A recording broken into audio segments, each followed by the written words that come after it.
spent about half of the 2020s hosting a podcast called Delayed Replay, recapping and reviewing movies that came out on time in my universe but got delayed in that other universe. And as such, the movies as they were in my universe came out differently. Some listeners not of this universe even think that this is an improvised comedy podcast. And hey, let them think what they want. It's entertaining either way, right? I'm Steven Shinder, and you're listening to Delayed Replay Season 6. Hashtag 6 seasons about movies. New episode every other Saturday. Unless I say otherwise. Just a quick note before the show. Yes, this episode is about Smurfs, but in case you want another reason to stick around for the whole thing, later in the episode, toward the end, you'll hear non-spoiler thoughts on 28 Years Later and the new Superman movie. So, little reviews of those, and yeah, pretty interesting films. So yeah, just figured give you a heads up, but without further delay, here's the show. Hello, listeners. Welcome to another episode of Delayed Replay, that podcast where we recap review movies that got delayed in that other universe but came out on time in our universe. I'm your host, Steven Shinder, and joining me to talk about a movie that's been out for months for us over here, but is about to come out in that other universe soon. The movie being Smurfs. It is Hayley who's joining me again. How's it going? Hello, it's going, I suppose. Yeah, you presume. I presume. I assume, an object in motion will stay in motion unless stopped by an equal or opposite force. Yeah, checkmate, flat earthers. Yeah.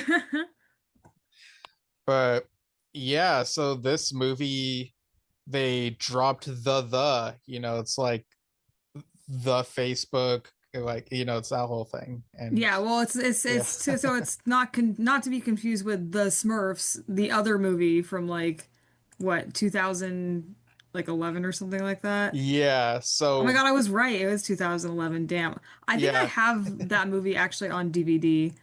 Uh, Yeah, so this segues nicely. Like, what's your history with the Smurfs franchise? yeah, so for the listeners at home, fun fact about me, um, I used to be a big Smurf girly in like sixth grade. And I guess just mostly in middle school, but it was like specifically sixth grade is when I got introduced to the Smurfs. And I don't know why I was so obsessed with them, but I was. Um, and I actually brought out I have my The World of Smurfs book out with me so I can potentially read fun facts throughout throughout the episode. I don't know if we'll get to that, but I have it here with me. But yeah, no, I used to like collect the comics. I still have them. And eventually I stopped getting them because they just kept releasing more. And I was like, I'm like 12. I don't have the money for this. No, yeah, Um, that's what happened to me too when I was 12 and trying to get into Star Wars comics, and it's like, hmm well, I need to rely on like my parent to buy these things, and hmm there are so many of them, so I guess I'm falling behind. And Yeah, they're that's only, there's you only get one birthday a year. There's only so many holidays, so Yeah, and then it's on eventually. and that's on to like 10 or 20 years later when you're like grown up and they're like discounted sales and whatever, and you get to nourish your inner child and finally get everything. hmm Yeah, that hasn't happened to me yet, but I'm glad it's working out for you. But yeah, no, I used to like, and I remember like, so I remember when the Smurfs, the Neil Patrick Harris movie, the 2011 one came out. Um, I was hyped. And like I said, I think I have it on DVD still. And I remember when McDonald's, like, when they used to do like fun toys and stuff, and they had like a line for the Smurfs, and I remember. I don't know if I kept them or not. I feel like I might have, just because of how much effort it took to collect every single one. Um, but like sometimes like when I was a kid and like I would never go to McDonald's, my parents wouldn't like they were like it's unhealthy. But in every once in a while we would go just to get the fries because my brother could eat them because he's like allergic to everything, but he could have the fries. So we'd go and get fries. And then if there was a toy we were interested in, we just like ask for one, you know? Obviously Right. you like pay for, instead of getting the Happy Meal, you're just like, hey, can I slide you a five for the toy? And then just give it to you. Um, so yeah, no, I have like I have a bunch of comics. I have this little like encyclopedia book thing. I have another like mini encyclopedia book. I actually don't know if I kept that or not, but I know I had one, and then I had a bunch of McDonald's toys and figures and stuff like that. Oh, and I also bought, I remember like this like big tote bag purse sort of thing. That was very nice, and I think part of it is like a little ruined. I don't know. I had a lot of merchandise, okay? I was a big fan. I don't know why. But I was. Something about them just very endearing, I guess. Yeah, so when I was a kid, I would occasionally see the 80s cartoon. I don't know if it was Cartoon Network or some other channel, but there'd be reruns of that, and I feel I like pretty maybe much, Boomerang. oh, maybe, yeah. Yeah, Okay. because and actually, funny you mentioned that. I do have, so like those cartoons, I know exactly what you're talking about because I also have those on DVD and I would watch those religiously as a middle schooler too. Like I said, don't know why, but I have them. Yeah, well, at least you were fixated on that in middle school and not on drugs, you Yeah, I was saying know? not on drugs. Yeah, the DARE program taught me well. Yeah. Literally the same thought. I was like, oh, he's gonna say drugs, isn't he? And I'm No, like, yeah, it's just low-hanging fruit, you know? yeah, exactly. But Yeah, little do they know I watched Breaking Bad later on in life. yeah, and Yeah. it was a bad influence on you. Yeah, But obviously. yeah, and hey, it's blue there too, so there's a little trend here, I guess. Like you're saying, okay. But Yeah, yeah, from one blue object to the other. yeah, yeah, but yeah, so I would sometimes glimpse the 80s cartoon whenever there was like nothing else on. Hmm. But I didn't like become like a super fan or anything like that. You know, it was just kind of this thing where I had like a surface level awareness of the Smurfs, and then later on I'd see like parodies of them and stuff like Family Guy and maybe Robot Chicken. But then uh back when Netflix was when you could rent Netflix DVDs in the mail, Oh my God. And and they come in the mail, then you have to send them back. yeah, and I had like it was at this time where I would rent just about every major release or whatever, regardless Hmm. of whether or not it would probably be good or bad. But I was curious about the 2011 Smurfs movie, so I watched that, and I guess I thought it was okay. I don't really remember too much about it. You know, it's one of those going into the live action world type things, you know, that sort of Hmm. plot. And I don't remember if I ever watched the second one. If I did, I remember even less of it. Um, and apparently, like, didn't justify a third movie, and then they rebooted. Like, I just found out literally today that there's a 2017 reboot movie called Smurfs: The Lost Village, and That sounds vaguely familiar to me, actually. Um, yeah, and that was not on my radar because I was in college. You know, it was 2017. And later that year, I studied abroad. I don't know if it was during that, but yeah, those were made by Sony, and then that brings us yes. to this newer one, which is from Paramount. Hence, why there's a SpongeBob short in front of it called "Order Up." What did you think Hmm. of this short? Um, the animation style was interesting. I kind of liked how they did like a kind of like a claymation sort of look to it. Um, but I mean, order up as the name implies. Got your good old Krabby Patties. I believe. I'm trying to remember because like I kind of low key like blacked out like after like when you see a movie and then like sometimes like your focus is on like the movie, right? Not necessarily like the show before it, so you're kind of like passively paying attention. Right. That's kind of what I was doing a little bit. But yeah, no, I believe it was like Pearl's birthday again, which honestly the episode of her like the original episode with her birthday, iconic, you know. What Boys Don't Cry, or that was that the band that Squidward uh I'm getting off topic, but you know what I mean. But yeah, it was like kind of another birthday thing, and I do remember distinctly that they made like a Krabby Patty like birthday cake, and I didn't know how to feel about that. Yeah, I feel like that ties back to the pizza delivery episode where you see Yeah, Mr. Krusty Krabs Krab just pizza. magically turn a Krabby Patty into a pizza. And here he does the same thing. He turns a Krabby Patty into a cake. And it's like, wait, what? So does this have beef in it? Like in the cake? Like what Yeah, is like the layers of cake are like, like patties, like beef patties, and then the frosting's like, I don't know, ketchup or something. yeah. Yeah, other condiments. Oh God, yeah. Ugh.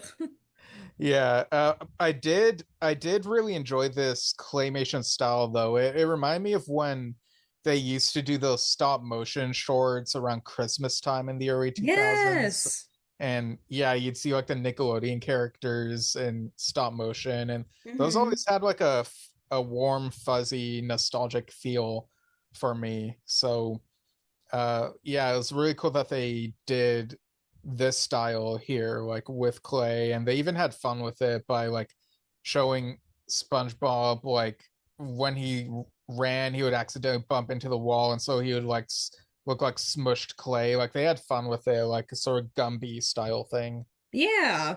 And I think that definitely gave it like a lot of charm, as opposed to just it being like the standard animation, which there's nothing wrong with that, of course, but I think for like a short that's being released on a big theatrical release, it's like fun to kind of, experiment a little bit and play with the medium, if you will.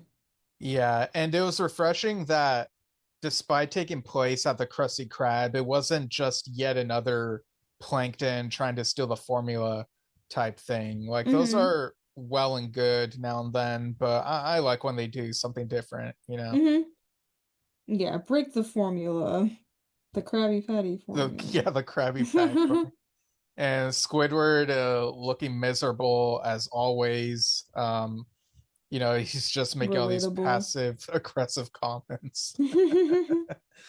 He's me. And I He's am him. literally me. He's literally me. Yeah. But yeah, I thought this was a charming short. I would watch again, you know. Hmm. I'd probably give it an 8 or something. I don't know. I would give it an 8 because that's what you do with Krabby Patties. Nice. Boom. Yeah, it's funny because it's eat, but past tense in it. Thank you for explaining the joke, Stephen. That made it so much that made it so much funnier. Right. God, you correct me on everything. I'm actually. No, yeah, I hate when I do that. But You literally did to me last week. I was so embarrassed. I was like, oh my God. I don't know where I got 1980. So for context listeners, we went to like an improv show last week and they were like, oh, name a movie. And I was like, oh, The Thing. And then like it was like, oh, it's one of my favorite movies. I'm like, The Thing, like the John Carpenter version, like 1984. It's 1982, which Stephen corrected me on. I don't know where I got that number from because like it's not even like because the remake came out in like 2011 or 2012. Like I don't know well, where I got well, you that mean number from. the prequel, yeah, in 2011. Yeah, listen. No one cares, but like I was embarrassed. I was like, oh my God. But listen, when I say something is like my favorite movie, that doesn't mean I know what year it came out, okay? Or the fun facts about it, okay? I just like the movie as an art piece, okay? So, that's all I have to say about that. This has no relation to I'm just using this as a free therapy session, I guess. No, yeah, I'm a kind of self-conscious about like whenever I correct someone. It's like, I mean, even today I was like listening to this other podcast, How Star Wars Is It, which Hmm. I actually guested on recently, but they were talking about this comedian who had a bit where they were telling a story of when a female friend of his was like, sharing some gripes and whatever, venting, and she Hmm. was like, yeah, and this guy was just man explaining to me, and the comedian was like, and so my response was, that's awful, instead of like being actually and saying it's mansplaining. Mansplaining. Like he didn't want to like do the act of like accidentally seeming like he's I mansplaining. mean, that would be pretty funny though. Yeah, he was just man explaining to me. You mean mansplaining? Yeah. Like, can you imagine like the psychological warfare that would cause? Oh my God. Yeah. But yeah, no, Steven, you're not allowed to correct me if there are more than like eight people in a room, okay? Because that's like a witness, okay? That's a full courthouse, witnessing a reckoning. So, no, I'm kidding. Thank you No, for yeah. correcting Yeah, me. But you could have done it afterwards. right. Yeah, I'll go back in time and keep myself from correcting you. Yeah. But yeah, so Smurfs, they have Yes. like this 3D animation style here. And because Rihanna is in this, she plays a Smurfette, Hmm. and this is kind of a trend. Like each of these different movie incarnations of the Smurfs have had like all these like singers. Like before the show, you were mentioning how Katy Perry was in the like 2011 Hmm. one and what came Yeah, she after. voiced Smurfette in that one. Yeah, and then someone else who's a singer was in Smurfs: The Lost Village. I'm trying to see who it was. Let's see who played Smurfette in that one. It was Demi Lovato. Oh my God, are you serious? Yeah. Literally a singer has voiced what's up with that? Huh? I mean, is Smurfette known for singing in like the Not source that material I or know of. No, I mean like then again, I'm relying on the memory of my 12-year-old self, so I don't remember. And, it was one of those things where I was like such a hardcore Smurfs fan for like 3 years, and then I completely forgot about it. But I still have yeah. all like the stuff, and like a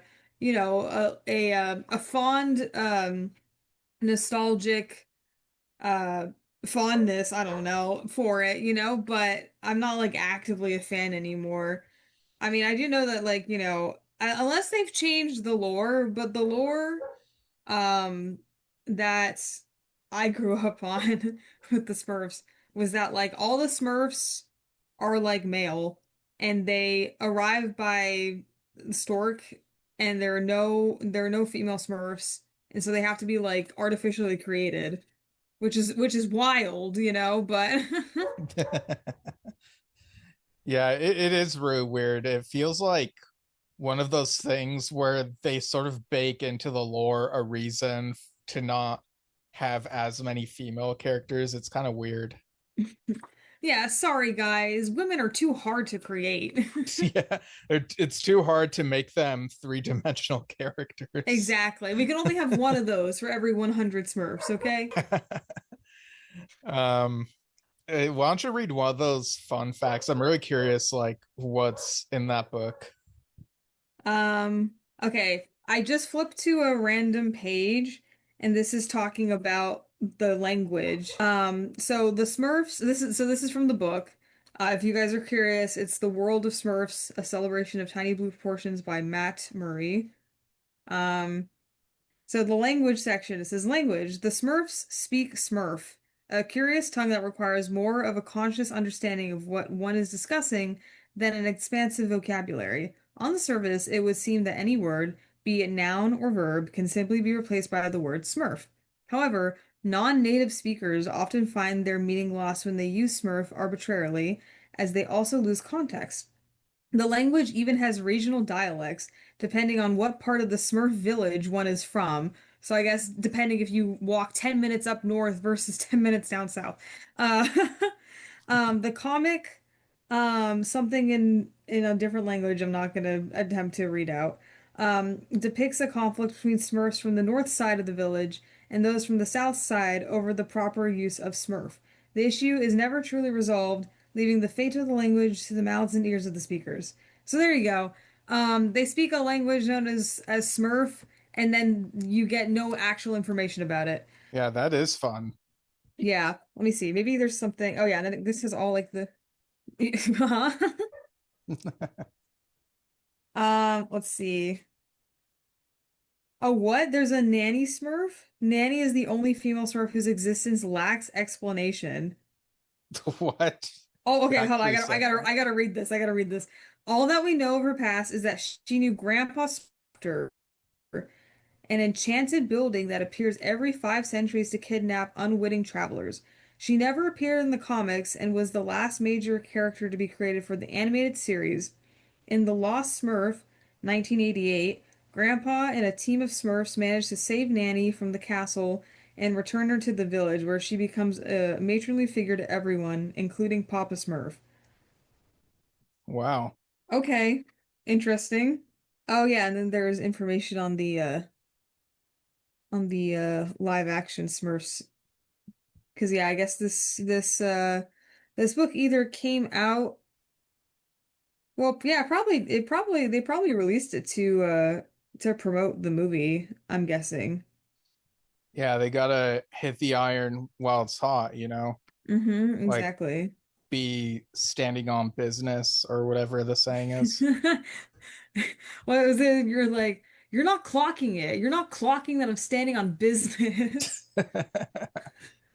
Yeah, yeah. Before this, you were telling, for the listener context, you were telling me that Justin Bieber said that quote, which, Yeah, I don't know if it's like my friend said it's like either I don't know if it's just something that he like just said in like an interview or something or it's from like a movie he's doing. But yeah, it's become like a meme.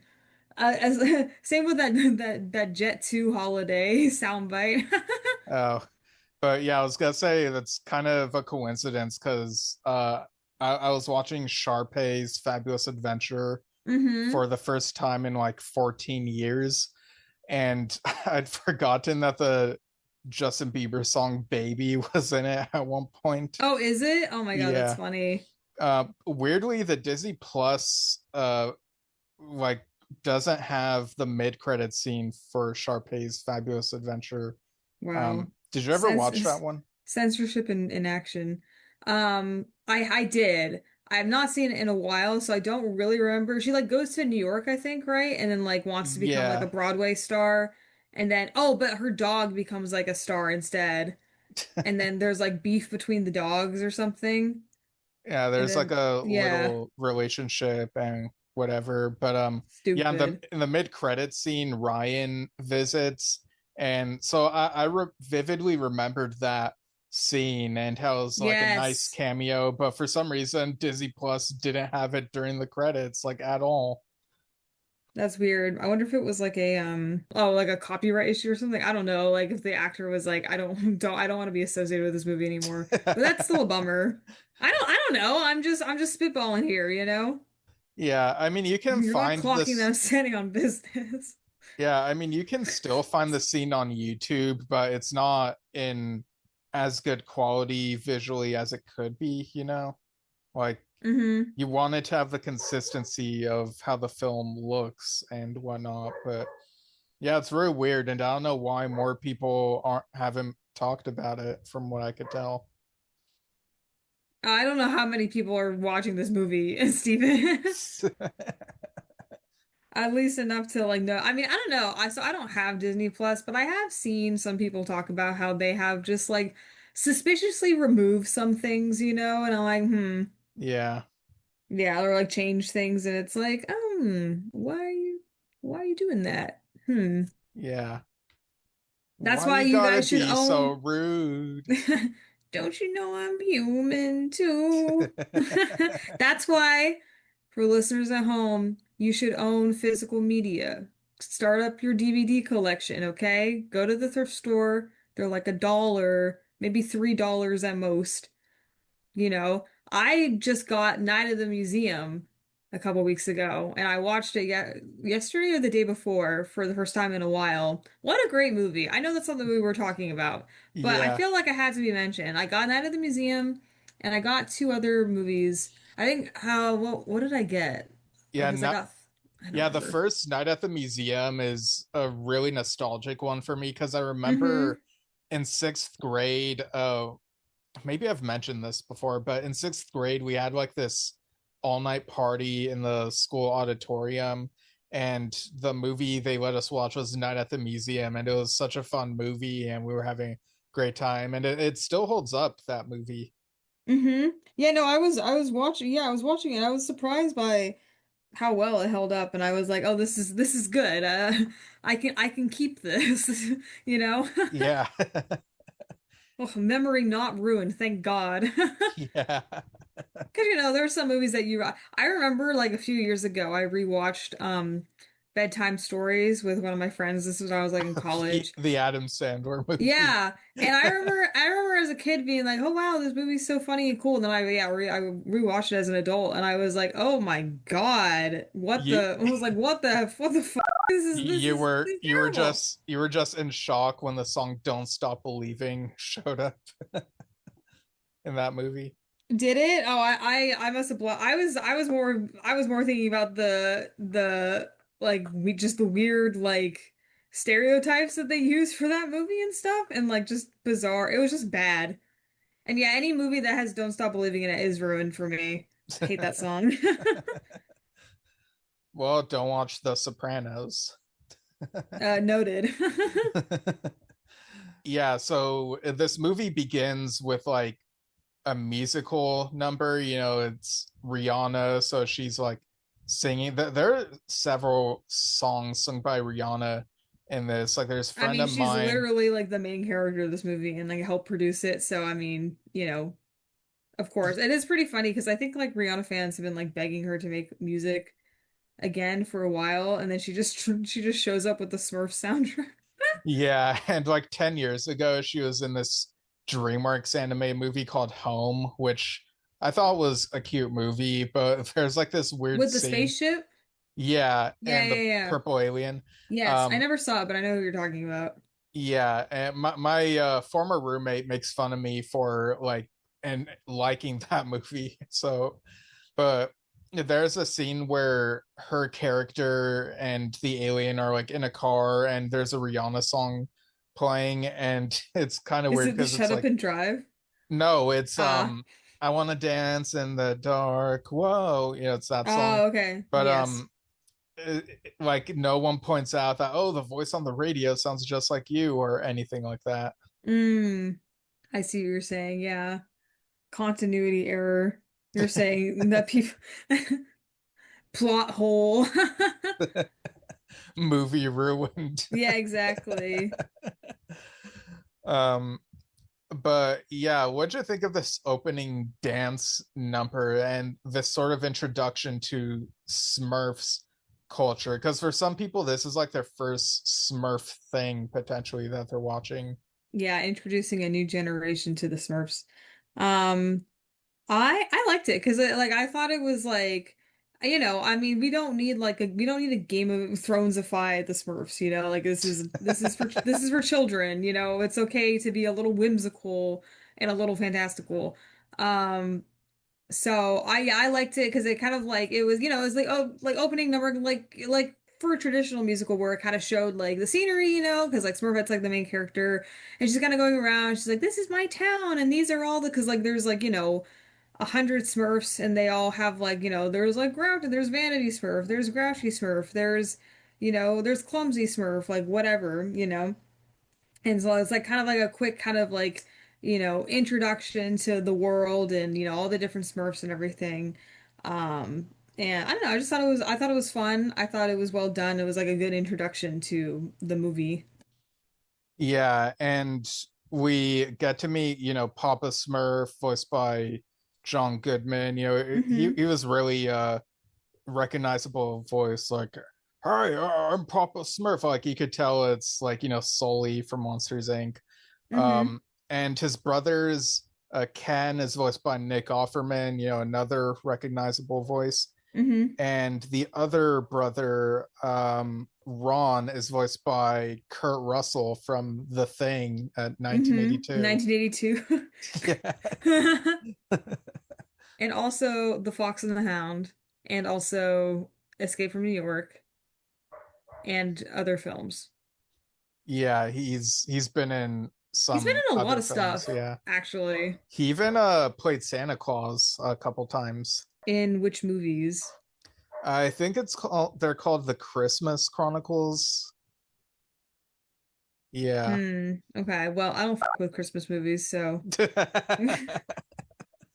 I'm Yeah. sorry. I'm such like a Grinch because like anytime like someone recommends me, like I just find them cringy. Like, like the spirit of joy and giving. Ugh. No, I'm kidding. I'm kidding, obviously. Yeah, There's I some mean, Christmas there have been a yeah. couple exceptions, like Klaus, Arthur Christmas, That Christmas, like I like y those movies, yeah. yeah, I just like I think it's because there's an oversaturation of Christmas movies. I want more Halloween movies, and there are some, but there are not enough compared to Christmas movies. yeah. Um I want Need more like more random, spooky vibes. exactly, and also just like random holidays. Give me like a National Pancake Day Yeah, movie. Um, give me another Thanksgiving movie or something like that. That slasher film Thanksgiving. That was yeah. fun. We're getting off topic again, but well, mostly me.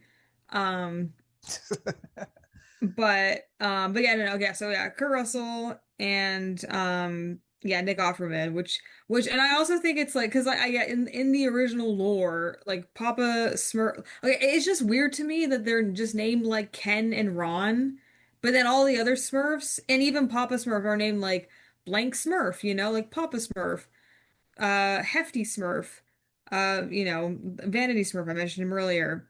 So like why are they named Ron and Ken? They never explain that, They're just like, "Oh yeah, I'm Papa Smurf and these are my brothers Ron and Ken." And it's like, "Okay, Yeah, hello?" and it's really confusing because Ron was the name of Nick Offerman's character in Yeah. Parks and Recreation, but Ron here is voiced by Kurt Russell instead. And for Ken, I feel like they only use the name Ken just so they could throw in that little joke later on where he like helps save the day and he's like, I am Kenuff, referencing the Barbie movie. Are they Like even allowed to do that though? Because like you know what I mean? Because that was very like I have the Barbie sweatshirt that Ken wears at the end where it says like I am Kenough. It's like the rainbow one. Yeah, like have they Um trademarked the phrase? Like I don't know. yeah, I don't know, honestly. They did also throw in like in the beginning, when they're introducing when like they're doing the song where they're introducing people. I don't know if you remember, but like when Ken appears, the Smurfs go like, "Oh, hi Ken." And it's like, okay, that's very clearly like another Barbie reference. Yeah, yeah. Sorry, like that reminded me of like the oh hi Mark thing from The Room. Oh my God, yeah, I saw that for the first time in a theater over the weekend. It was great. Yeah, do you want to talk about that a little bit? Sure. Um it was great. Went to the Frida, which is like an art house, or yeah, in Santa Ana, right? Yes. And it was an experience. So there were quite a lot of people, and most of the people, there were a mix of people that were new, which was me and my group, and then some people who had been a bunch of times. And so people like brought their own spoons to throw at the screen. Um, because I guess is a thing like there's this one picture that's like it's a picture of like a framed spoon. Yeah. And like anytime it would show up, we were supposed to yell spoon and then throw our plastic spoons at the screen. Someone brought like a big spoon too. And someone brought, yeah, so people brought like footballs. So when they were like tossing footballs around in the movie for like, for whatever reason, people would get up and like throw the football Yeah, and for stuff no like that. reason relevant to the plot. Yeah, pretty much. One of the characters, Lisa, her mom, early in the film, like tells her she got like a cancer diagnosis, like breast cancer, but then she's like, "Oh yeah, I'm sure I'll get better. It's fine." And Lisa's like, "Yeah, they're curing it every day," and then it's never brought up ever again. So every time Lisa's mom showed up, everyone in the audience was supposed to yell cancer, and then when she boops Lisa on the nose a bunch, so people will go cancer touch, and like, um. It was like really stupid, but it was a great time. I would go back. Yeah, like I think a couple years ago or couple seasons ago, as we say in the podcasting industry, I Ugh. guess, I I talked about when I went to one of those room screenings with a couple of friends, and yeah, Hmm. I forgot about that particular gag you just mentioned. But yeah, people compare this sort of thing to like a Rocky Horror type thing where you watch the movie and you also do like funny things or whatever like while watching the Yeah, movie. Rocky Horror is still one that I have yet to see. Apparently they Yeah, do same. like yeah, they do like midnight screenings there, so I do intend to go at one point. But yeah, no, people I feel like Rocky Horror is a bit more um I don't want I don't like respect like a respectable cult classic, you know? Like The Room I think is like for just for like people watch it because it's like, oh, it's like so bad it's good. But Rocky Horror is like one of those things that just has like is like iconic, you know? Like an Right. iconic like I mean do you know what I mean? Like there's just like the different levels of like cult classics, you know, where like Rocky Horror is like Tim Curry iconic and then The Room is like this movie has like gained so much of a cult following, you know, because it's so bad and people can like make memes of it, but like it's Yeah, and also it's like yeah. unintentionally funny. Yeah, exactly. I did Yeah. not hit her. It's not true. It's bullshit. I did not hit her. I did not. Yeah. Oh, hi, Mark. Yeah, man, what a movie. Uh-huh. But yeah, so during Smurfs, I was actually Yeah, back to the actual movie we're supposed to be talking about. did you get the Papa Smurf popcorn that has like the cotton candy on it that's supposed to be like his beard? Like the specialty popcorn that they did. Yeah. I did try it. It was a combination. Um, to be fair, I did try. I mean, it was good, you know, with like the popcorn and the cotton candy, but I I separated them for just for texture purposes. So I had the cotton candy first and then I ate the popcorn. But it was still good. It's like one of those Yeah, things where you like dip your fry into like a milkshake, you know? right. Yeah. You've But you've tried that, right, Steven? yeah, I have. I okay, now I can't tell if you're being sarcastic or not. No, Have you tried it? yeah, I have tried it. You like French fry and a milkshake, like it's Yeah. So classic. then why did you hesitate at Uh, first? because like I was being reminded of like other things I've tried that people thought was weird. Okay. Like in first grade, I put ranch dressing on pizza, and people No, in my that's class. good. No, yeah, Ranch people on thought it pizza was slaps. yeah, people thought it was weird, and then the next year, everyone was doing it. Um, and Okay, so then you were like an OG hipster. yeah, You were doing it before everyone else was, you know? You're way cooler. no, yeah, I peaked in first grade and never peaked again. It all went downhill from there. Yeah, but yeah, the cotton candy popcorn, it looked kind of too sugary and salty for me. So, but I went ahead and got the Smurf themed drink. I don't know Yeah, I why didn't this. get the drink. Yeah, it was pretty good. It had a fruity taste, but it was green instead of blue for some reason. Like I don't know why they didn't make it blue. Like this isn't a Shrek screening, you know?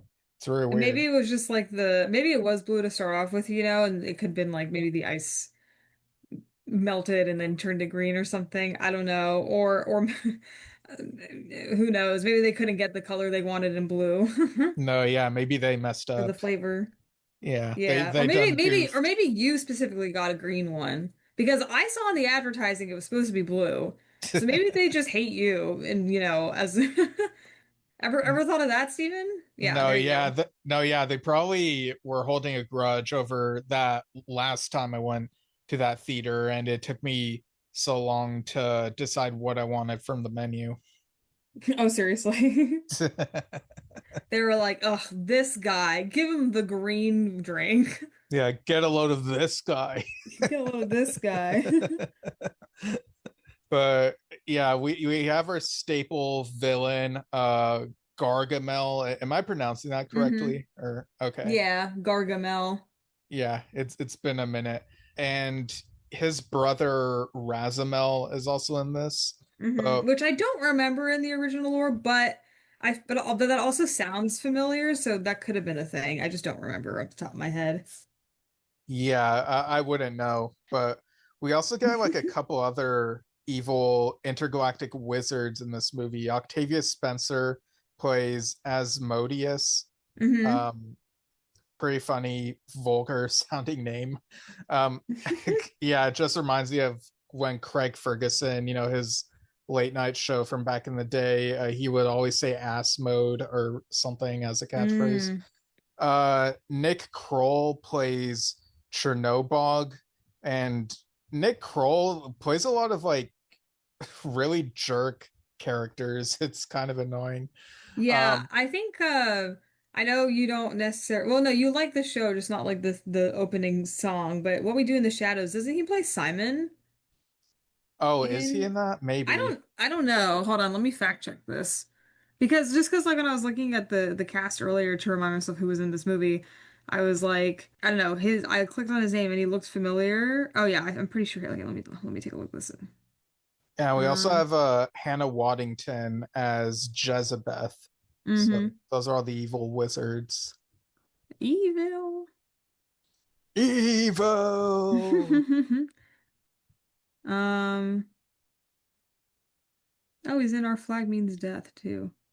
Okay, this is important. Okay, yes, he is in What We Do in the Shadows. He was Simon the Devious for 3 episodes. Okay, yeah, I was like, I'm pretty sure I recognize him from that. Okay, All right. Slay. All right, But sorry. yeah, this is a pretty stacked cast. Like we have Amy Sedaris as Jaunty, a sentient book. Uh, Yes. Natasha Leone as Mama Mm-hmm. Poot, the leader of the Snooter Poots, which I guess are kind of, to me, they look kind of similar to the Tribbles from Star Trek, and like they sort of help out the Smurfs here. Mm-hmm. Yeah, Uh, I mean we'll get into that later, but like when they get introduced, but it's like one of those classic like, they meet and then they're like, I don't know if I like you, and then they quickly like actually communicate and they're like, never mind, we're on the same page. So, but yes, I do like their design. yeah. Oh, and Ken has a daughter named Moxie Smurf, who's played by Sandra Oh. Yes, that's right. And let's see, Dan Levy plays Joel, who's Gargamel and Rosamel's henchman. Mm-hmm. Um, and yeah, he's in Schitt's Creek.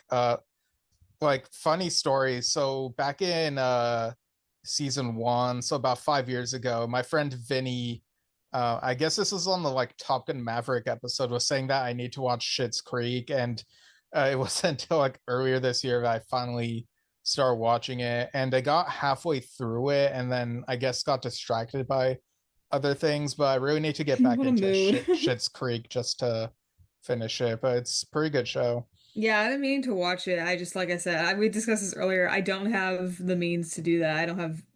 I only have Netflix, and I refuse to get any other streaming service, because, I don't want to. So, Just buy the DVD set wherever you yeah, can find exactly. it. If I find, hey, listen, if I find it at a thrift store, I have bought like, so most of the movies I buy at thrift stores are movies that I have seen before, and I'm like, oh my gosh, I love this movie, and I'll get it. But every once in a while, there will be a movie that's like, oh, I've been meaning to see that, or I've heard it's good, and I'll get it because it's like $1. It's cheaper than renting Yeah, it. Like you might as well just buy it. And if you don't like it, just donate it back. It's $1. yeah, exactly. Like I said, own physical media, listeners. Get a DVD player, go to the thrift store, buy DVDs. You'll thank me later. Yeah, yeah, we'll get emails at delayedreplaypodcast@gmail.com thanking you. Yeah, thank you for changing my life, Haley. And I'll be like, no, thank you, listener, for opening your heart to listening to me. Yeah. But this one cast member, this is the like not a fan favorite one, James Corden as No hmm Name Smurf. And yeah, whenever in one of those Discord servers I'm in, there's some people from the UK who like really hate James Corden Yeah, to the point where it's kind of comical, but it's understandable. But yeah. yeah. It's like yeah, I will say like, so obviously we'll go into like number reviews at the end, but I like overall I did like this movie, and it was like very kind of nostalgic for me, and I like the animation style, and just like I don't know, it's nice to kind of like revive a dead franchise, but not in like the way where they like, keep making the same thing, you know. It's like, yeah, okay, they go to the real world, you know, which is like the 2011 movie, but it's like different enough where it's like, okay, you know. Yeah, I will say the only thing that I actively disliked about this movie was James Corden. Yeah. Just because like and luckily the cast was still like stacked with people that I actually do like in terms of like, you know, performance wise, that it didn't bother me enough. But every time he did have like a longer scene or he talked, I was kind of like, get a load of this guy, you know. I was like, okay, you know, just and especially with like how he's no name Smurf, where he's like, oh, oh, poor me, I'm just no name Smurf, and I don't know what my name is, and he made it everyone's problem, you know. And it's like, Yeah. dude, you know, like go to therapy or become, you know, go to therapy, Smurf, you know, do Yeah. like do some inner work. Do some journaling. I don't know. But like, yeah, he made it like everyone's problem. He's like, I don't know what my identity is. You know, can you give me a name? And it's like, just shut up. Yeah, like thankfully the cast was like so numerous that you had enough to gravitate toward. Like again, we have hmm like Maya Erskine as Vanity Smurf, uh Zolo Maridueña as a Brainy Smurf. I know him from like Cobra Kai and Blue Beetle. Mm. Billy Lord as Worry Smurf, and Spencer X as Sound Effects Smurf, and of course Marshmallow also plays The DJ. Turtle. Yeah, yeah, that was kind of a. I'm not very familiar with Marshmallow. Are you?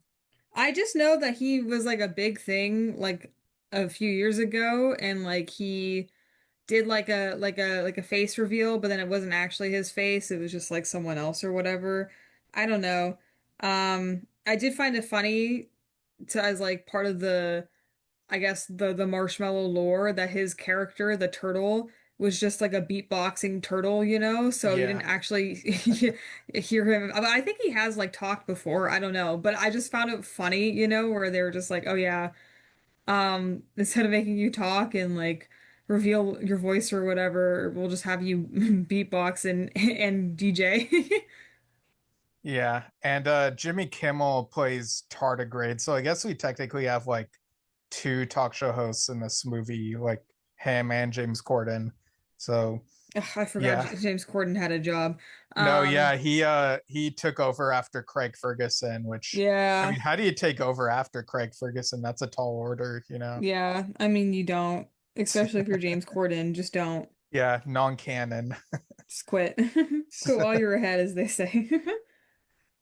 Yeah, but I thought this alliance with the Snooter Poots was kind of fun because you know the wizards are attacking and it's like, oh well, we gotta band together type thing. And hmm there were some cute moments, but it also felt kind of super hyperactive at times for me. I don't know if it's just because I'm not a kid watching this, but You yeah, know what it I don't felt know. like? It felt like the you know in Moana, the little like coconut guys. Yeah. That's what it felt like to me. Like the energy, the vibes, you know? Like and also because they are kind of just like round creatures. That's Mm, what it reminded me of. And, you know, I'm not a child, right? So I did not find that enjoyable to watch because it's just like, you know, it's just little guys making it's like, you know, it's like the Minions, right? They're like just little guys just being silly. Ugh, you know what I mean? yeah, Like like you can get you a can load be a of little this guy guy. and you can be silly in an endearing way, but that was not it. It was like little guy being silly in a cringe kid way, you know? Like children can't have fun, okay? I don't know Yeah. why they keep trying to make it fun for children. No, yeah. Um, but Yeah, yeah, no, I think they meet them like right before they leave the Smurf world to go to the real world, right?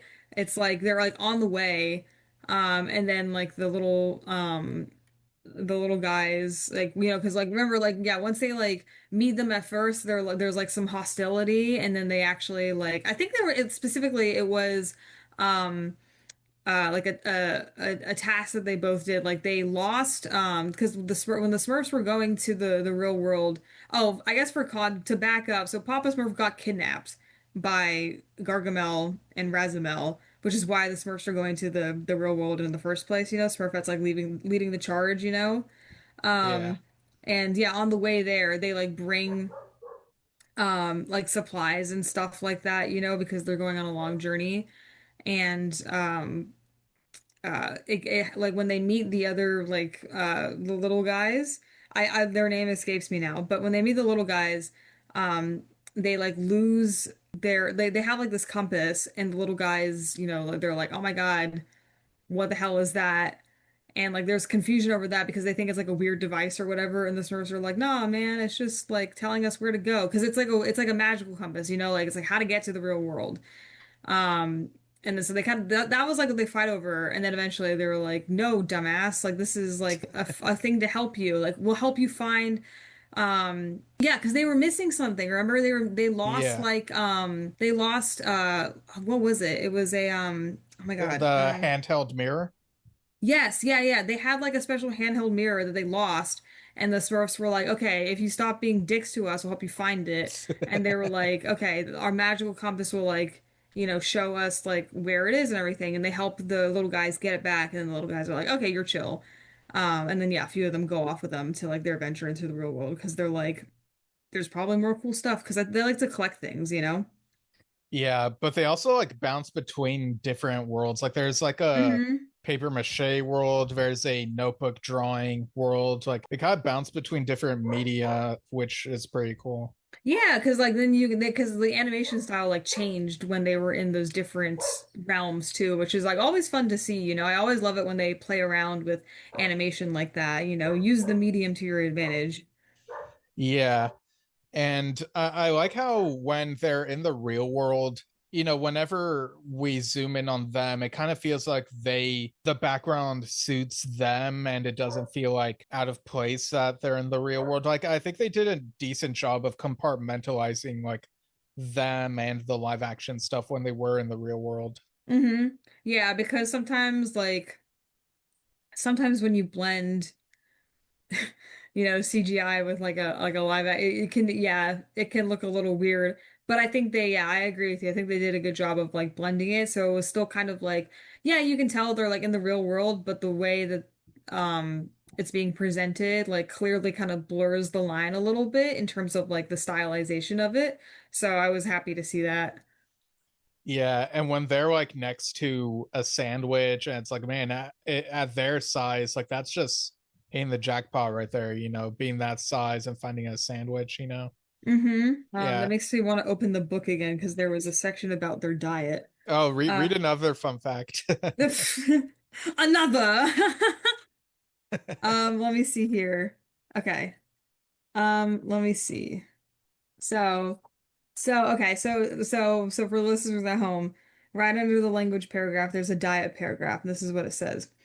The main staple of the Smurfs diet and the base of many Papa Smurfs formulas is sarsaparilla, a mystical plant that grows wild just outside of the Smurf village. I remember this actually from the comics and stuff. I'm pretty sure it's like a red berry or something like that. Um, but yeah, okay. Let's see. Yvonne Delport introduced it to the comics because he found the name magical, and the word seemed so foreign to Peo, who's the artist and the creator of the Smurfs, that he originally believed his partner made it up. An actual plant native to the Americans, sarsaparilla, is commonly used on the other side of the Atlantic as the basis of soft drinks, namely root beer. As the plant was by no means exotic to Americans, references to sarsaparilla were changed to Smurfberries and Smurfberry bushes when the writers of the cartoon began adapting the Comics. So there you go. They only so the language of Smurfs is indistinguishable. They use the word Smurf in place of other words, but they won't tell you what. And then they also just eat berries and leaves, I guess. So there you go. Yeah, it felt. I don't remember if any of the other movies did this, but that one moment where uh well the Smurfs was like, what the Smurf? It's like, okay, that's to get around like cursing, right? Like that's Yeah, what they're doing. absolutely, yeah. So yeah, I guess what the Smurf is correct, but you can't say like you know, I don't know. now I've lost all grasp of language. Like what's in I was gonna say what's in my bag and what's in the Smurf, but then that sounds weird, so never mind. I'm gonna quit while I'm ahead. I'll use a use a phrase I've used before and just I'll just shut up. Yeah, you're gonna Smurf while you're ahead. Yeah, there you go. Um, but yeah, speaking of food, I do like the chicken pot pie scene and how they're sort of arguing about whether or not an icy center is good. And like, this might be a hot take, but I kind of like when chicken pot pie has an icy center on a summer day, you know? Jail, straight to jail. What the f, Steven? That's But like blasphemous. Oh my God. only when it's like super hot, you Yeah, know? if it's a hot summer day, why are you making a chicken pot pie to begin with? Okay?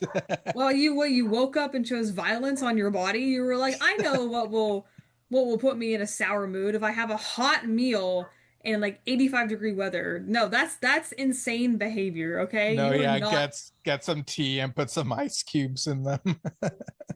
No, I mean, look, okay, iced tea, that makes more sense. Yeah, like hoping to get a cold center in a chicken pot pie because you couldn't plan ahead, that's insane behavior. That is insane. You are not standing on business.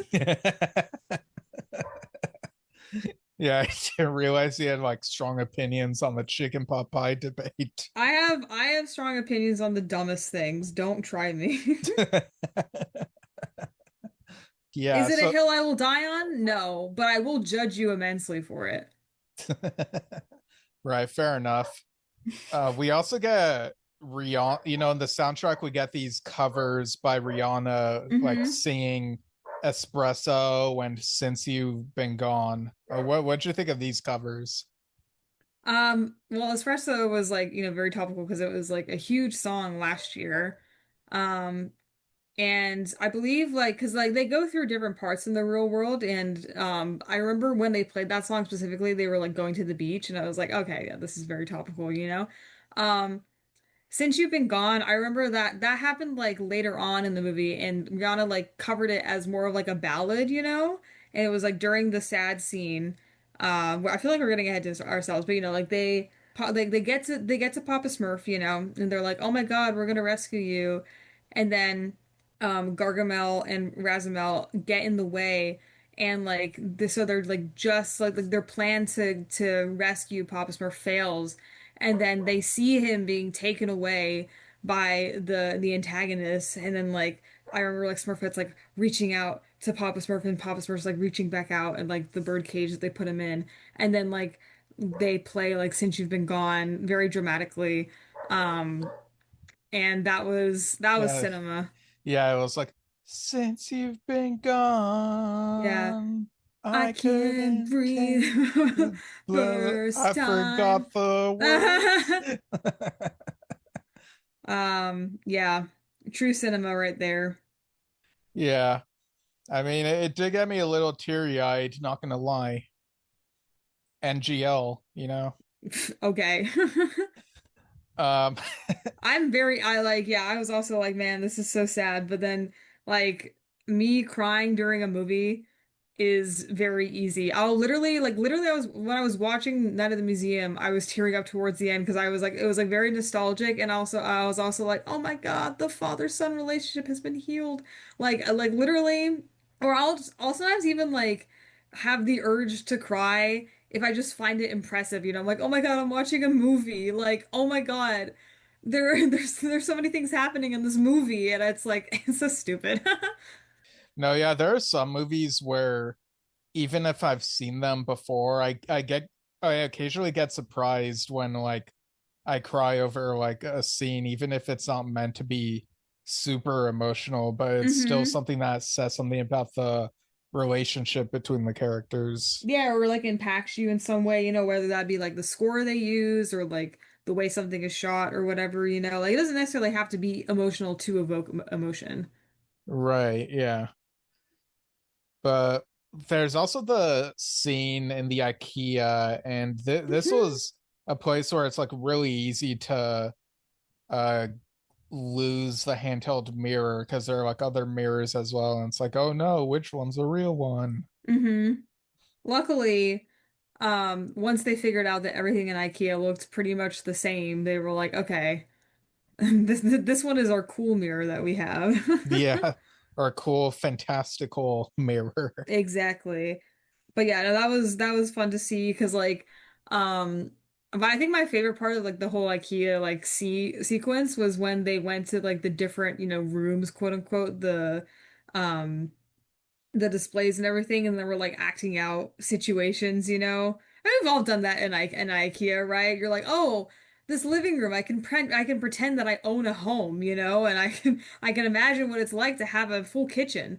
Um, I mean, so I've that never tried that, but Oh, well, you're missing out. yeah, maybe I am. Yeah. Okay, so your goal for this weekend is to go to an IKEA. Go to an IKEA. Yeah, go to any IKEA and then like maybe even bring a friend, and then assign roles to them. Have you heard that there was like a show that someone filmed that was all set in I like they filmed everything in an IKEA, but and it was like during times where like other customers and like employees couldn't catch them doing it. No, I have not heard of this. Okay, hold up. Okay, let me see here. Let's see, IKEA show. All right, be patient, audiences. Let her cook. Let me cook. Is this what it is? Okay, yeah. So it's called IKEA Heights. This is what Wikipedia says. IKEA Heights is a 2009 comedic melodrama web series created by Dave Seeger, Paul Bartunek, and there's way more people. Delbert Shootman, Spencer Strauss, and Tom Kaufman for Channel 101. A spoof of soap operas, the series was filmed covertly inside the IKEA store in Burbank, California. Oh, that sounds Um, amazing. That's like a soap opera parody type thing. Yeah. So a spokesperson for IKEA's Canadian branch commented and said the series was absolutely, we think it's funny. We see the humor in it and we approach our own marketing with a similar tongue-in-cheek humor, but unauthorized filming in our stores isn't a good thing. There's proper channels that people who want to film in our stores can go through. Yeah, I mean, oh, so when was this filmed? Like what year? 2009. Okay, well, I feel like things would be different today because there's not much you can do to stop people from like recording on their phones and That's just true. stitching things together, you know? Yeah, people will record. That's also another thing too. Like, can we not just record strangers and put them on the internet? Like Right, yeah, what that's happened true. to, I don't want to hear the bullshit where it's like, oh, but you're in a public place and you're allowed to be filmed. Like, okay, f off. Because, just that's just rude in general. Like, Yeah, like ask their permission first yeah, exactly. or Like like how hard is blur it? them out in the background or something. Yeah, like, if it's like, oh, if this person like is like, I don't know, if it's like a nice video and their outfit's cool, like you can literally just go ask them, or Yeah. like if you Or I feel like if blur their face or something. yeah, I feel like an exception would be if you're walking through a con and you're allowed to have the crowds like in your footage, Yeah, but that's because just that's don't get in because people's faces, you know? yeah. Well, I think like with events like cons and stuff like that, when you attend, you're already under the impression that people are like you're going to an event and you're going to a place where people like dress up, and Yeah, like and it's like an so unspoken contract that the event will be filmed anyway, so yeah, exactly. Like it's very different than yeah, if you go to an event especially like a costume event, but like any event, where it's like yeah, like a convention or like I don't know, like Not Scary Farm or something like that. Obviously you're not supposed to film inside the house, the horror houses and stuff like that. But when you're just like walking around and stuff, like yeah, like stuff like that, it's like okay, I'm sure people are gonna film something. But if you're just out in public and it's a regular day, there's nothing going on, put your phone away. I don't want to be in your dumbass Instagram video, okay? yeah. So I just think it's rude. And also like Yeah. I just like can it like, can we just like be allowed to exist without the threat of an iPhone or a smartphone in your Yeah, face or like the being threat of recorded? surveillance. Yeah, Big Brother is watching for real. Yeah. Yeah, in 1984, you know. Yeah, oh man, who would have predicted that, the events of 1984 would translate so well to real life? Not me. Mhm. Anyways, Yeah, so speaking of heights, yes. there's also the treehouse scene. What'd you think of that scene? I love a good tree house. I'm obsessed with tree houses. I want a tree house, but I have no trees to build a house in, nor do I have the money to build a house. But yeah, no, I thought it was really cute because it was like that's that was like one of the big emotional um moments of the movie. I think it's right after they fail saving Papa Smurf. I mean, spoiler alert, they do save him eventually, just don't worry. But like they're in there and they're like, they're all kind of like bummed out and stuff. They're like, "Man, we failed and everything." And like James Corden's like, "We failed and I don't even have a name yet." And it's like, okay, not even talking about you, we're concerned about Papa Smurf's Yeah, safety. they're like, shut the Smurf up. Yeah, they're like and they're like, you dumb hoe. Like we're trying to figure out where Papa Smurf is, and all you care about is your name. But so they're all like sad and whatever. But then Smurfette, being the girl boss she is like, no, guys, like we just have to make a new plan, like the first plan didn't work because, we weren't like working together, we were all wanted our own ideas.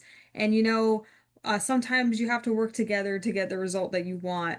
And all the other Smurfs were like, yeah, that sounds good. So they like, they kind of like bond and then they formulate like a new plan and everything.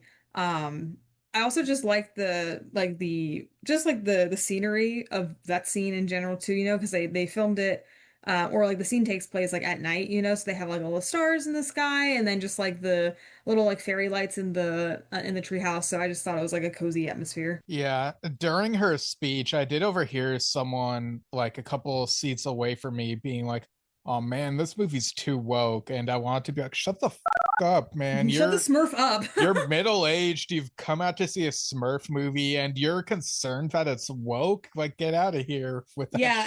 Also like also like what do you mean it's too woke? Like women can't give speeches? Like, how is that woke? Like, women aren't allowed to talk, sir? Explain. Yeah. Like, what is woke about that, Yeah, he feels so threatened that like Papa Smurf, being the patriarch, is the one who's in danger the whole movie.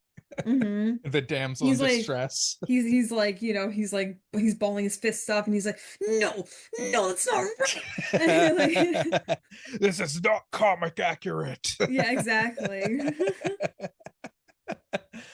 But yeah, that was a pretty good scene, and hmm yeah, I never had a treehouse either growing up, so it always seems like a really like it always seemed like a really cool thing because it's like what Right? you have like this clubhouse, this secret lair type thing, but you're a kid, so like the possibilities are endless, basically. hmm Um, yeah, like I don't know, I thought it looked really nice.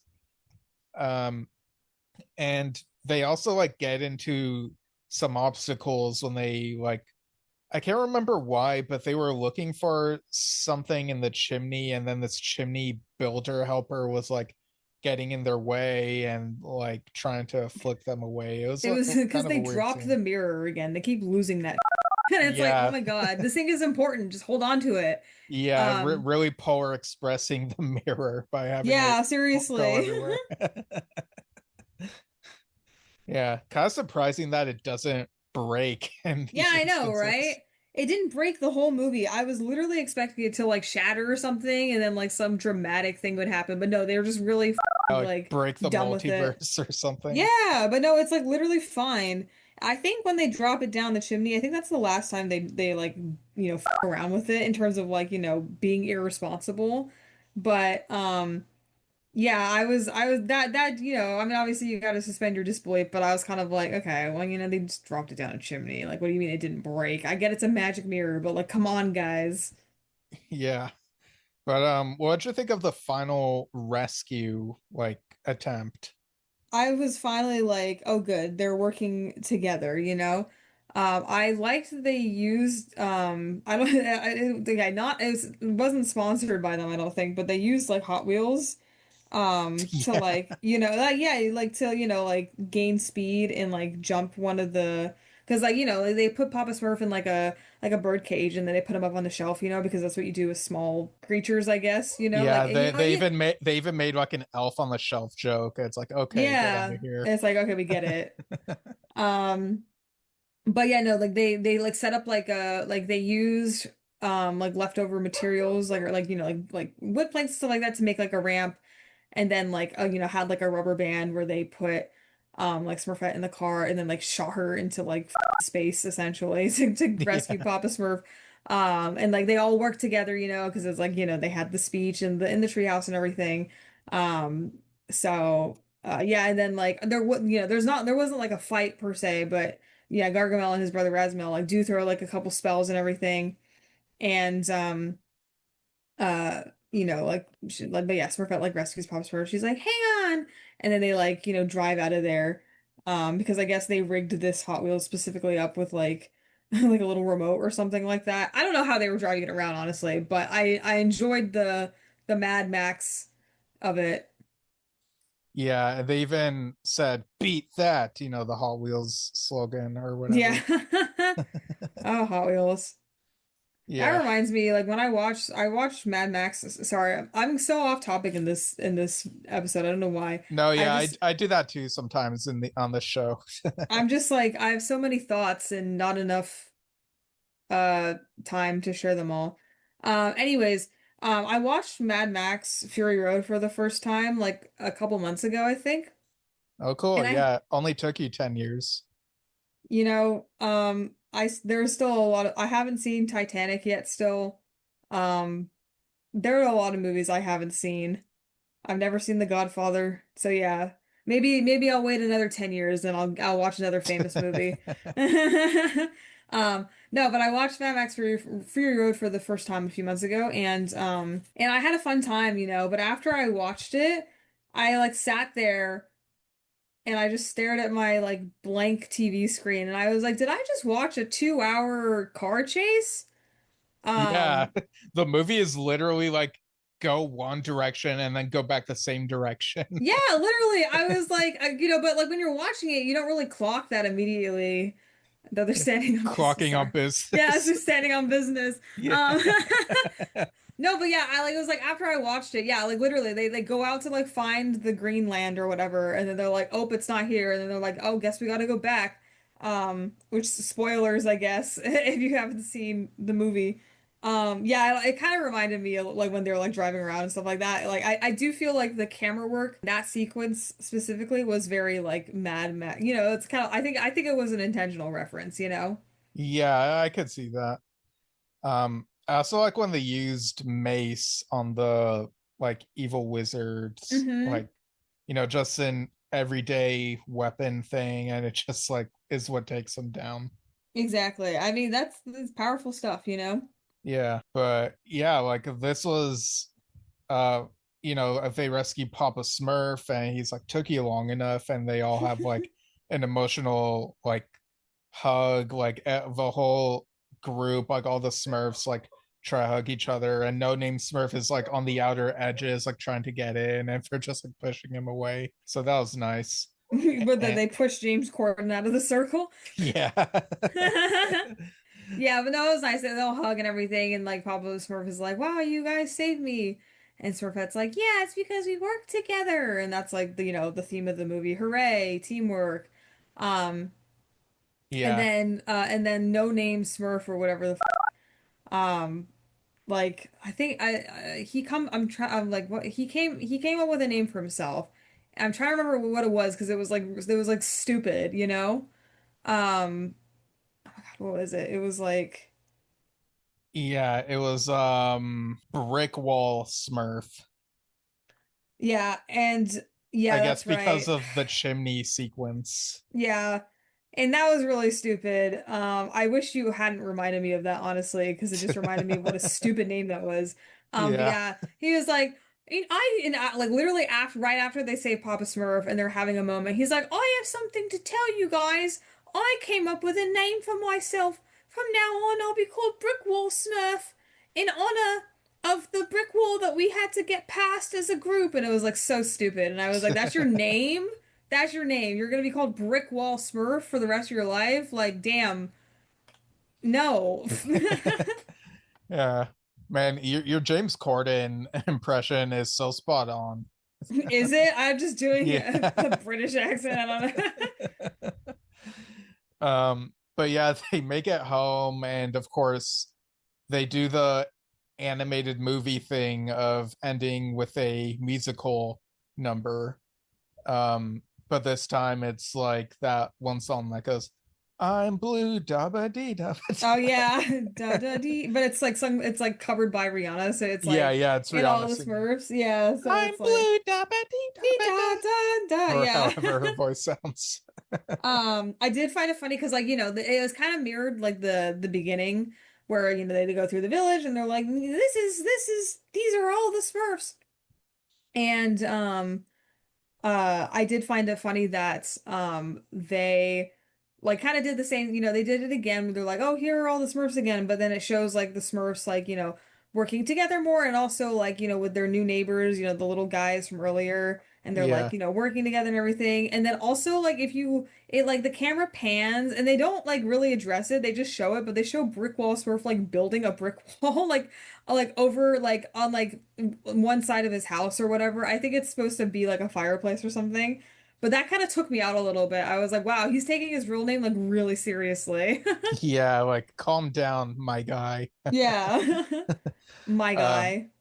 yeah, and then throughout the end credits, we see like sketches of scenes from the movie. They're drawn in the style of some of the older comics, I Hmm. guess. Yeah, so I thought that was a nice touch. Yeah, I like it when they pay homage to like the OG, you know. Yeah, the Og, the Olive Garden. Okay, Steven. You are not standing on business still. Yeah. But I also was kind of impressed that, even though this movie sort of kind of touches on the multiverse, I was impressed with the restraint that they showed in like, the Thank temptation God. of meeting like other versions of the Smurfs.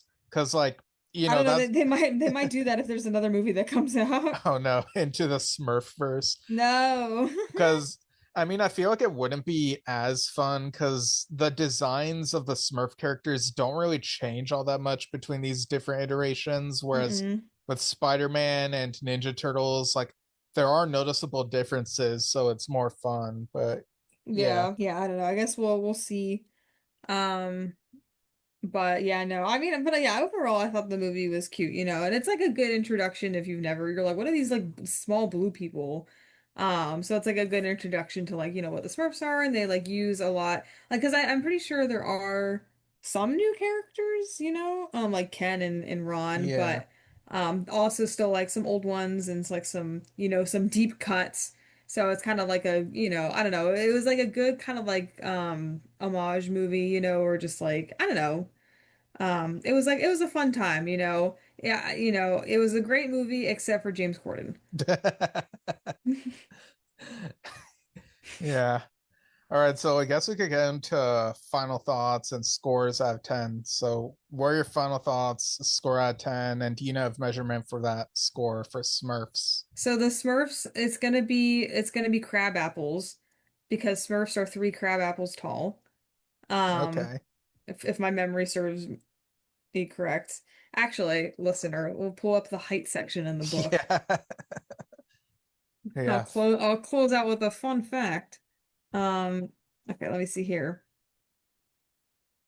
Is there a height section? Oh yeah, there is. Okay. Oh, just 3 apples. Okay. The Smurfs are 3 apples high.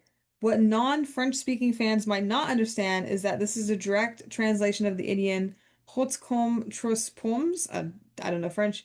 A catchy turn of phrase meaning that something is really small. An English equivalent would be knee-high to a grasshopper. Never heard that before. Some legitimize the 3 apple concept by saying that Smurfs are roughly the height of 3 European crab apples. Okay, yeah, see? Generally smaller than their American cousins and therefore perhaps just about right. So yeah, three crab apples. Nice. Also, I just want to say there's a section for color and it just says blue. Duh. That's amazing. hmm So then what's your numerical score then out of 10? I give it um like a I don't know like a 6.5, maybe like a seven crab apples out of 10, you know, like it does this movie break boundaries? No, but it's just like but overall it's uh it's I think it's like well done. I like the animation style. I like the general plot and everything, and also like got a little bit of that nostalgia factor. Yeah, the only reason I won't rate it any higher than a 7 is because James Corden was James in it. Corden. Yeah. Yeah, totally fair. Yeah, I'm also thinking 7, like 7 out of 10 chicken pot hmm pies with icy centers. That's not even It's really okay. It's even no, no. Why yeah, can't you it's just be normal and do the crab apples? well, I thought because then I we wouldn't be agreed as fun and quirky. you're just not like other boys. Yeah. I'm not like other boys. But yeah, like you said, it doesn't really break new ground. I suppose it could be kind of predictable, but for coming from someone who is not like super deep into The Smurf The lore. Smurf lore and Yeah. franchise, it kept my attention. There was some good emotional moments. The music was even kind of fun. Sometimes it felt samey, but hmm there are some tunes that I dug in this. So yeah, I think it's a fun diversion. So I'm pretty happy with 7 out of 10 for this one. Yeah. Hooray. But you know what though? That reminds me, because the other so I was really big into Smurfs, right? I was also really big into another comic series. Do you want to take a stab at it? You might know what it is. I don't. Oh, Also, so before you tell me, is this something that became well known as like a TV show? no, it was a movie that we Okay. both like, and I'm pretty sure you played it on your TV at one of your birthday parties. Oh, Tintin? Yeah. Nice. Yeah, man, Um, that movie is so good. Like it's I right? mean, I will it, never forgive them for not making a second one. They set it up. They were like, "Oh, we're gonna set it up for a second one," and then the second one never came. I was lied to. Where is my second Tintin movie? I want yeah. another. I don't want I don't want another Marvel movie. Okay, where's Tintin? Damn it! Yeah, and look, I love the Indiana Jones franchise, but The Adventures of Tintin is my favorite Indiana Jones movie. Yeah. I'd even be down to like read the old comics if there are, like, if I'm able to get my hand on any of them somehow. I have some. You could borrow one if you're nice to them. If you're nice to me. Aren't I always nice to you? No, you Except when I corrected correct you. me. You corrected me in front of over 10 people about my favorite movie. Okay, just because it's my favorite movie doesn't mean I know every single thing about it, okay? Every single thing about Yeah, it. ha ha ha ha ha ha ha. You could have because look, they're in the I'm movie. sure nobody remembers when that happened. Yeah, but I remember. It's not forgive and forget, it's remember and revenge, okay, Steven? So, All right, well, look, we'll stage a way that you can embarrass me in public. So, and okay. then we'll be That even. that sounds acceptable. Yeah, well, we'll come up with a plan. I'll be like, Uh, look at this man over here. but yeah, truly a crime that there hasn't been another Tintin movie. It's Right? so good. Unbelievable. That's when the world really went Yeah, when a second Tintin movie wasn't made. right. But yeah, thanks for joining me on this episode, Hayley. Is there anything you want to like, I don't know, recommend to people, like something you've watched or read or something? Um, first of all, why did you say my name like that? What do you mean? You said it, you're like, thanks for coming, Haley. I did not say it like that. You did. Everyone, comment down below if you think Stephen was very aggressive. Okay. No, I'm kidding. I'll listen back in the edit and see how it came. You edit that out. No, It did okay. not sound aggressive in my head. Yeah, no, you're good. I'm just making fun of you because it's Okay. easy. Um, no, thank you for having me. Let's see, something I'd recommend. Uh, Definitely go revisit Night of the Museum. It's a great movie. Also, watch The Thing, the 1982 version. If you haven't seen it before, that's also a good movie. And also, because we talked about this before we started recording, but Alex Winters is also in this movie. And yes, he was in what Bill and Ted's Adventure or whatever. But he was Yeah. also in The Lost Boys, which is also one of my favorite movies that no one knows about, apparently. But it's a vampire movie from the 80s. It's super campy and it's lots of fun. I recommend it. Any new movies I've seen? I think that's it for now. Well, you saw 28 years later recently, right? Yeah, I did see 28 Years Later last week and I liked it. I'm glad I went, so it is a part one out of like at least a two-part series, potentially a trilogy if they get like the funding for it, I think. But I'm glad I went into it knowing it was a part one of like a new franchise because yeah, the ending definitely made me go like if it was not a if it was just if that was just the ending for the whole thing, I would have been like, what the f-? But because I knew it was a part one, I thought the ending was great.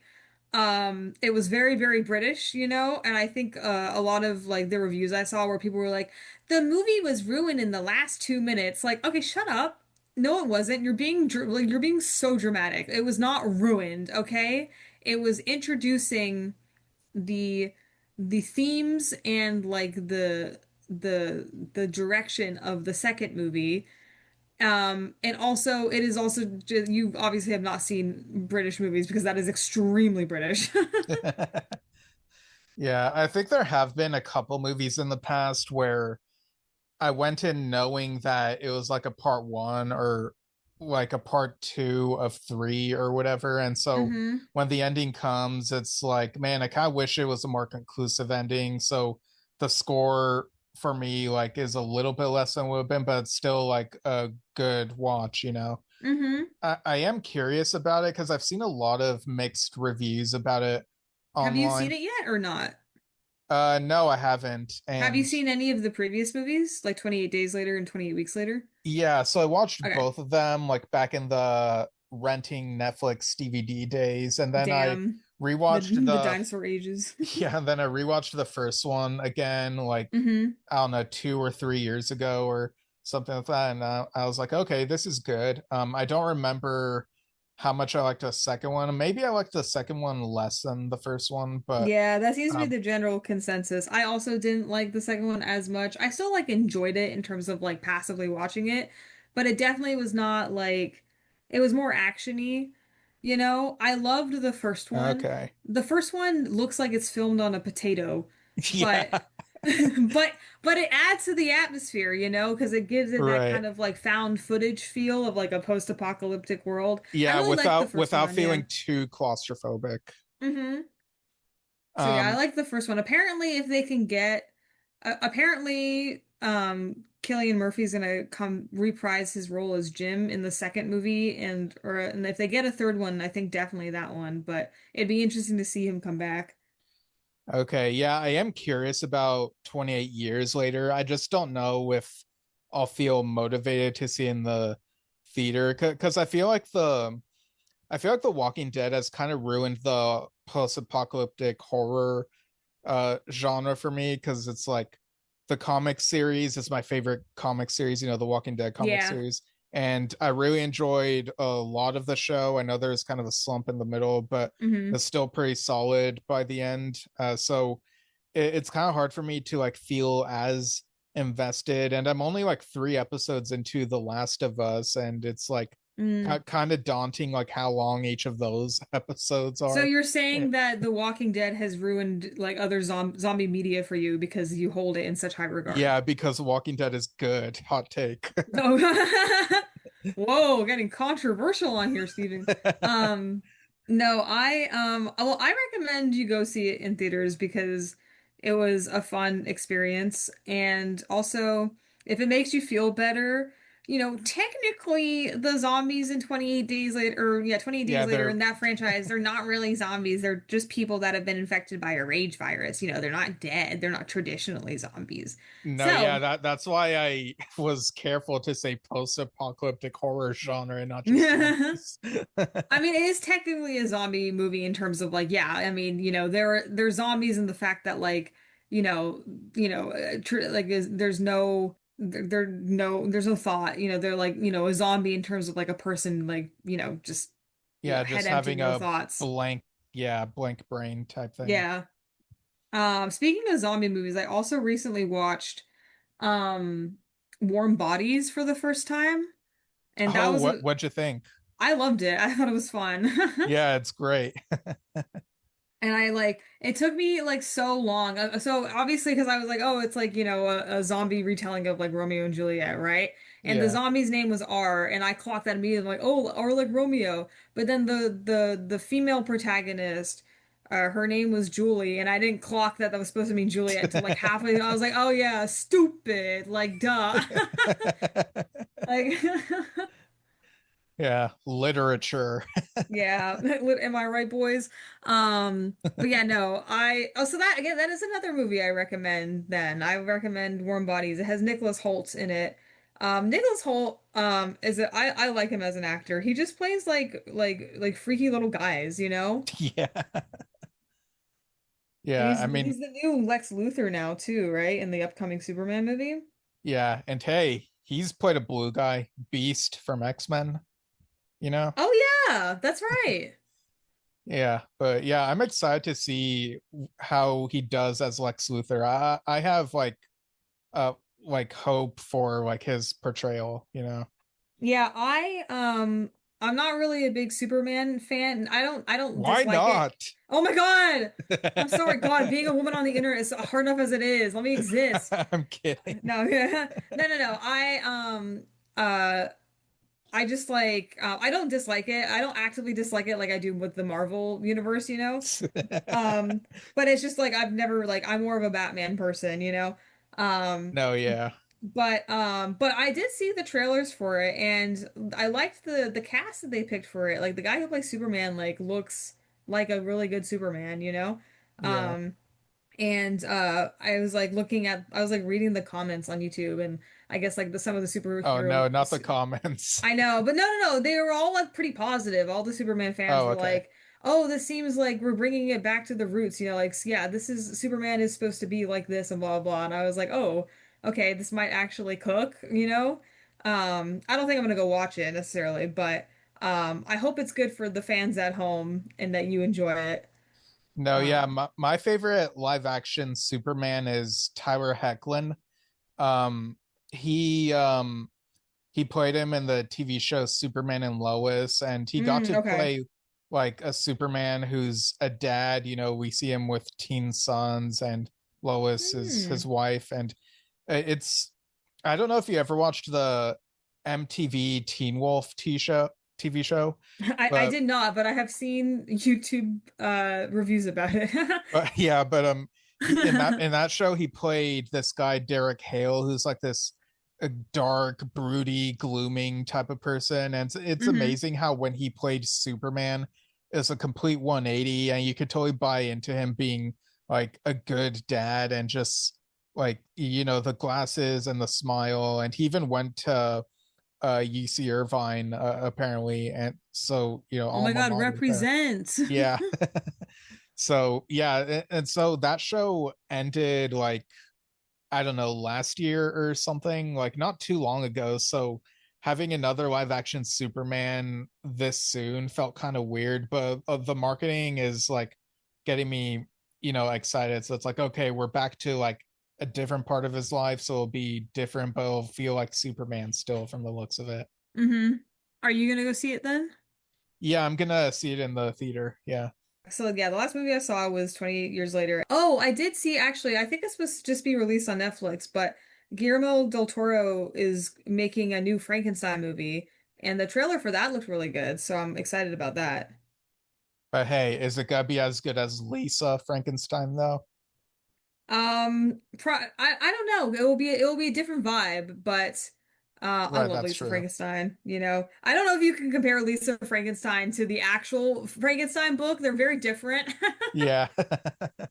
Um, but yeah, I have a Lisa Frankenstein poster um in my living room.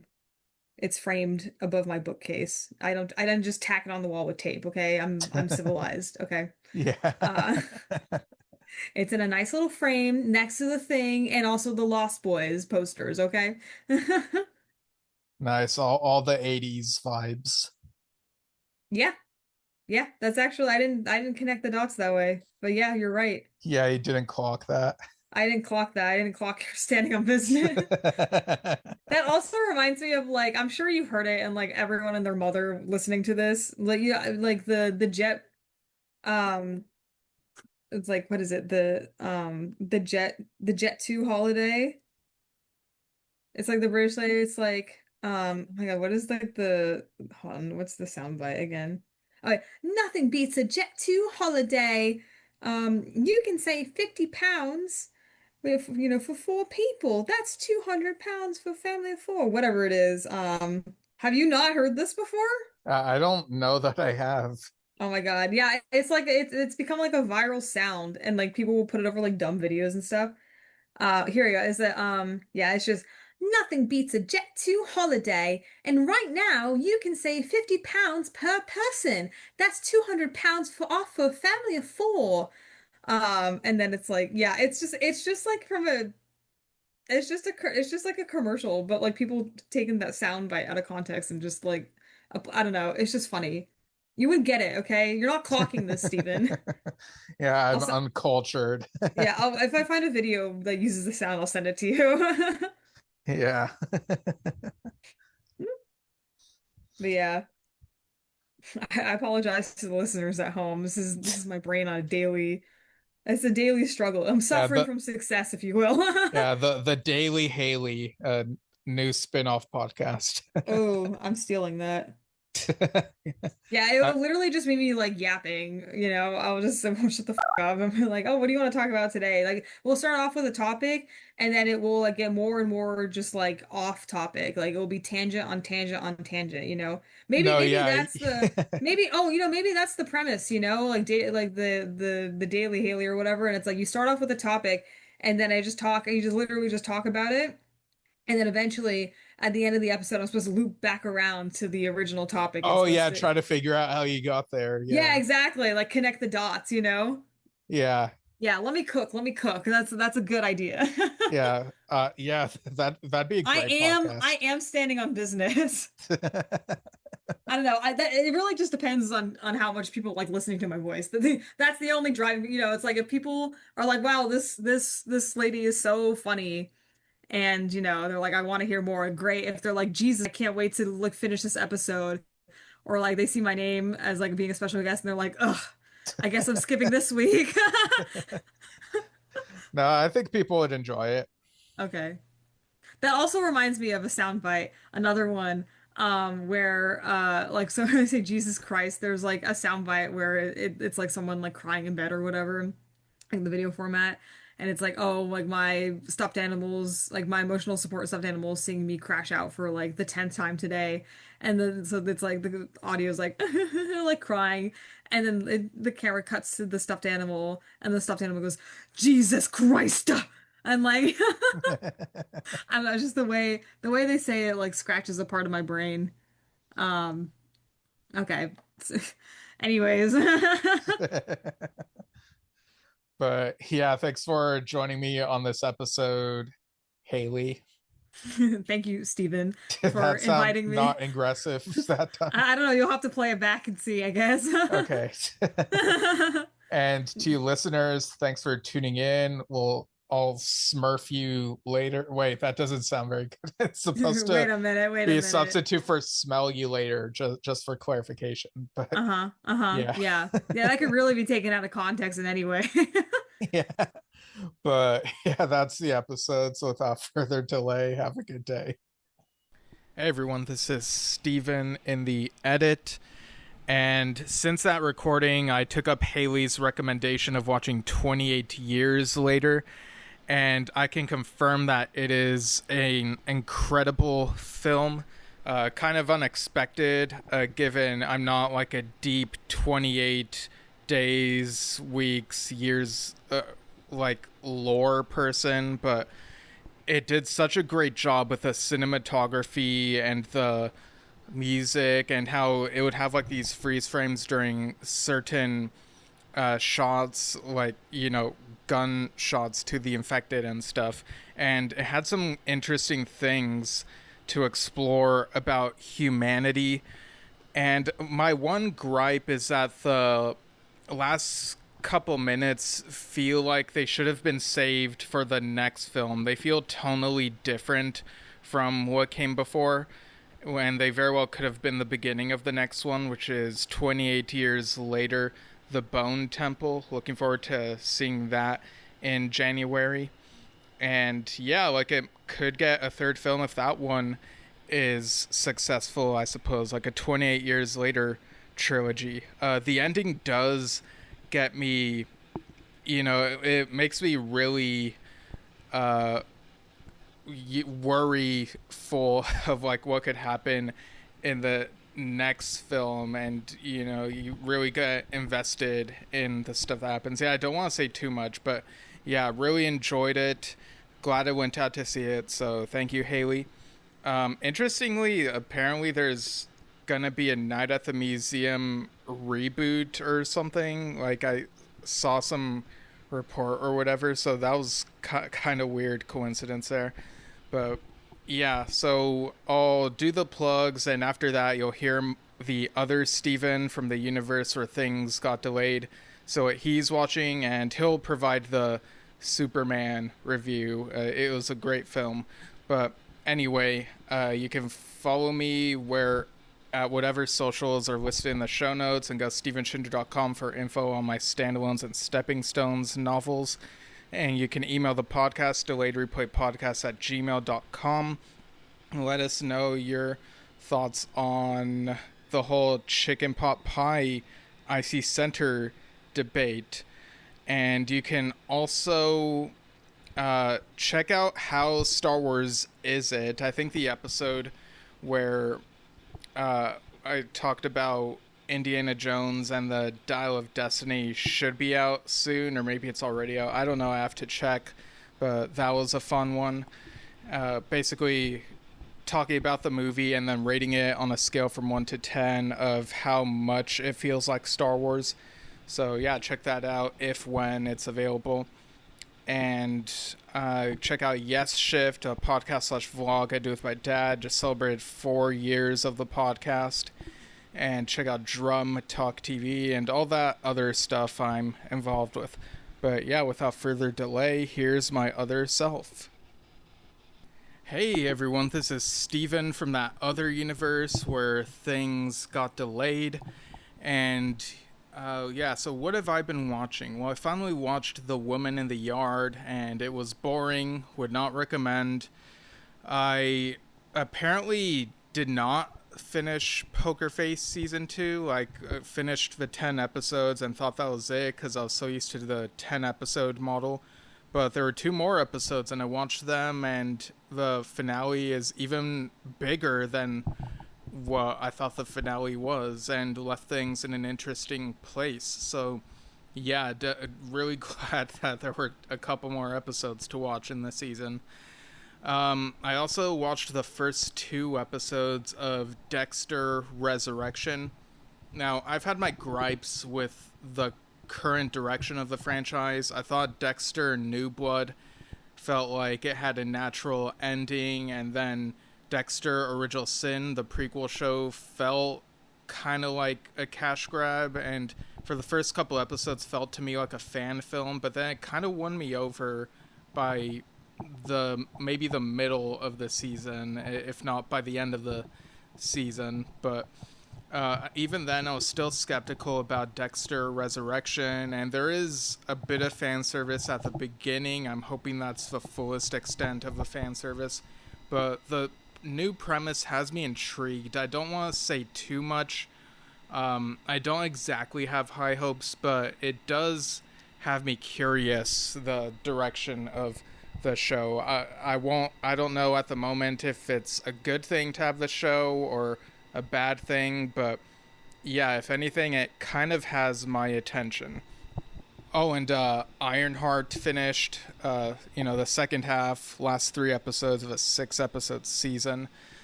I feel like the thing people are going to talk more about is a certain character appearance that happens in the finale. No spoilers, but I thought that was done pretty well. Would like to see it amped up even more, like be even more out there next time we see that character. But yeah, overall I thought the series was fine. Maybe like a 7.5. Like, I don't think it's bad like people say, but there is that weird disconnect of, like, there's this AI recreation of a character in the show, and they treat it like it's a good thing, and we have the AI stuff going on in our world, which is more complex, and yeah, it's just kind of weird. I don't know, but not a bad show. I'm glad I watched Ironheart. Now, I also watched the new Superman movie with a friend, and it is not perfect. There are definitely some, again, this is non-spoiler, there are definitely some things that feel a little too Guardians of the Galaxy, in terms of there are moments where instead of letting things sit for a bit, you have a joke come crashing down. That tonal whiplash, but only a few times. And there are maybe a couple, like maybe just 2 radio song moments, where like stuff happens and you have a song playing in the background, which James Gunn has done in some other comic book movies, and other comic book movies and movies in general have done as well. But overall, this felt like reading a Superman comic on the big screen without the limitations. So you get the supporting cast, even Jimmy Olsen has a lot to do. You get other heroes, you get aliens, robots. Nicholas Hoult might be my new favorite live-action Lex Luthor. He may have one-upped Michael Rosenbaum in my eyes. David Corenswet, he did a great job. I do think his Superman came off a bit yelly during the interview that happens early in the movie. He kind of goes up to 11 with the yelling sooner than he needs to. Like, in other contexts, it makes sense, but overall, a great portrayal of the character. Some interesting dilemmas he goes through. Tyler Hoechlin is still my favorite Superman, the dad Superman from Superman and Lois. But this, again, it's not perfect, but it might be it is my favorite live action Superman movie now. I give it 8.5 out of 10. What do I want my unit of measurement to be? Daily planets. How's that for a planet score? And yeah, my delayed replay self forgot to put a score for 28 years later, but we have the same score for that as we do for and we have the same score for Superman. Our score for 28 years later is 9 out of 10 skulls. So yeah, pretty great movies lately. I'm very excited about the future of the DC universe on the live action movie side of things. Of course, there's other media for DC with cool stuff going on. But yeah, such a great feeling. It feels like a politically relevant film as well, so I'm sure there's lots of discussions. And seeing this on Rachel Brosnahan's birthday, quite a coincidence. My friend set the day to watch it, and then that's when it ended up being. And yeah, this she played a great Lois Lane, and yeah, just solid film. Don't let the couple of gripes that I mentioned keep you from seeing it. Like, definitely go out and see it. But Yeah, this podcast Delayed Replay will be back again in 2 weeks talking about something else. But until then, without further delay, have a good day.